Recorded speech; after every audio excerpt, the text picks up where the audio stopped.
नमस्कार प्रिय बच्चों, आज हम एक नई कविता का अध्ययन करने जा रहे हैं।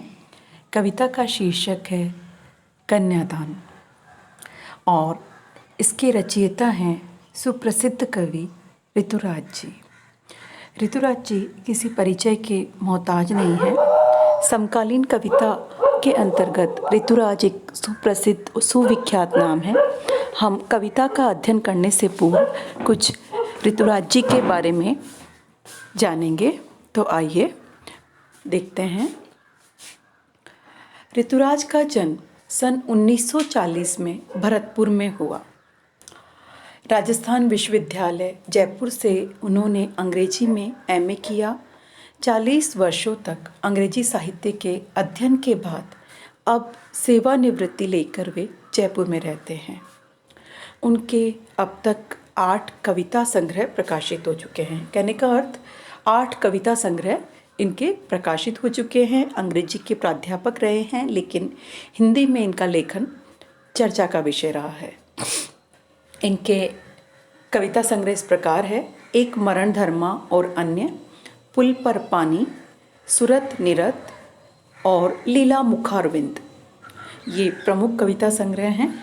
उन्हें सोमदत्त, परिमल सम्मान, मीरा पुरस्कार, पहल सम्मान एवं बिहारी पुरस्कार मिल चुके हैं। ये सभी प्रतिष्ठित पुरस्कार हैं। मुख्य धारा से अलग समाज के हाशिए के लोगों की चिंताओं को ऋतुराज ने अपने लेखन का विषय बनाया है। कहने का अर्थ मध्यम वर्गीय समाज के कवि हैं। इनकी कविताओं में दैनिक जीवन के अनुभवों का यथार्थ है। वे अपने आसपास रोज़मर्रा में घटित होने वाले सामाजिक शोषण और विडंबनाओं पर निगाह डालते हैं। कहने का अर्थ यही है, बेटा, जिस समाज में हम रहते हैं, हमारे चारों तरफ जो चीज़ें घटित होती रहती हैं, जिनके हम अभ्यस्त हो चुके हैं, उन्हीं चीज़ों को, उन्हीं बातों को, उन्हीं विषयों को, उन्हीं समस्याओं को लेकर के ऋतुराज ने अपना लेखन कार्य किया है।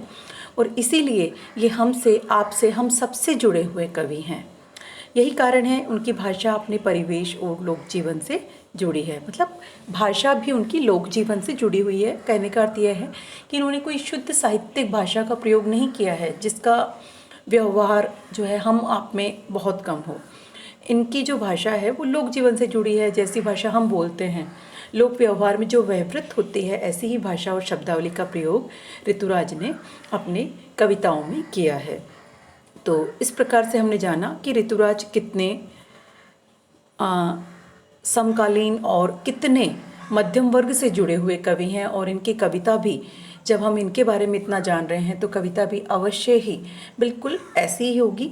तो अगले पाठ में हम, अगले कालांश में हम कविता का अध्ययन करेंगे। धन्यवाद।